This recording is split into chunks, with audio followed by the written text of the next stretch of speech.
మత్స్యకారుల అభివృద్ధికి కృషి ఏపీ ముఖ్యమంత్రి వైఎస్ జగన్మోహన్ రెడ్డి. జీవనోపాధి కోసం మత్స్యకారులు ఇతర రాష్ట్రాలకు వెళ్లి ఇబ్బందులకు గురి కాకుండా ఏపీ ముఖ్యమంత్రి వైఎస్ జగన్మోహన్ రెడ్డి 8 షిప్పింగ్ హార్బర్ల నిర్మాణం చేపట్టేలా కృషి చేయడం జరుగుతుందని చెప్పారు. మంగళవారం వైఎస్ఆర్ మత్స్యకార భరోసా 3వ ఏడాది చెల్లింపులను క్యాంపు కార్యాలయంలో కంప్యూటర్ బటన్ నొక్కి మత్స్యకారుల అకౌంట్లలో 1,19,875 కుటుంబాలకు లబ్ధి చేకూరే విధంగా 119.88 కోట్లు జమ చేశారు.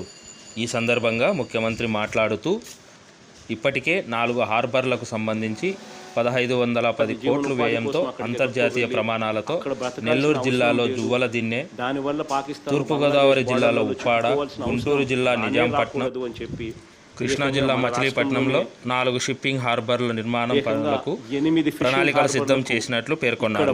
పనులు కూడా జరుగుతున్నాయని అన్నారు.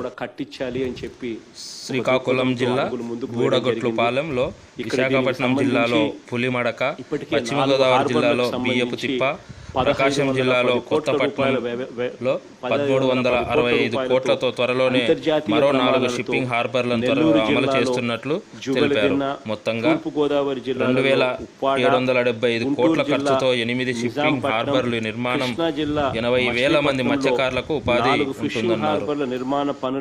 దీంతో దేశంలో ఎక్కడ కూడా చేయని విధంగా రాష్ట్రంలో ఇలాంటి కార్యక్రమం నిర్వహించడం భవిష్యత్ తరానికి మంచి జరుగుతుందని ముఖ్యమంత్రి తెలిపారు. గూడగొట్లపాలెంలో, విశాఖపట్నం జిల్లాలో పూడిమడకలో, పశ్చిమ గోదావరి జిల్లాలో బియ్యపు తిప్పలో, ప్రకాశం జిల్లాలో కొత్తపట్నంలో మరో 1,365 కోట్ల రూపాయలతోనే త్వరలోనే మరో 4 షిప్పింగ్ హార్బర్లకు కూడా టెండర్లను పిలిచి అవి కూడా స్టార్ట్ చేసే కార్యక్రమాలు కూడా త్వరలోనే ఈ సంవత్సరంలోనే ఖచ్చితంగా అవి కూడా చేపడతామని కూడా ఈ సందర్భంగా తెలియజేస్తా ఉన్నాను. దాదాపుగా ఈ 2,775 కోట్ల రూపాయలు వెచ్చించి ఈ 8 ఫిషింగ్ హార్బర్లను కూడా తీసుకొచ్చి దాదాపుగా వీటి వల్ల 80,000 మంది మత్స్యకార కుటుంబాలకు డైరెక్ట్గాను ఇండైరెక్ట్గాను ఉపాధి లభిస్తుంది దీనివల్ల అని చెప్పి ఈ కార్యక్రమంలో కూడా వేగంగా అడుగులు ముందుకు వేస్తూ ఉన్నాము.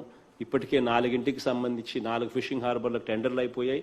మరో 4 ఫిషింగ్ హార్బర్లకు టెండర్లు ఈ సంవత్సరంలో పిలిచి అవి కూడా పనులు మొదలుపెట్టే కార్యక్రమం త్వరితగతిన చేస్తామని చెప్పి సందర్భంగా ప్రతి సోదరుడికి కూడా, ప్రతి అక్కకు, ప్రతి చెల్లెమ్మకు కూడా ఈ సందర్భంగా తెలియజేస్తా ఉన్నాను.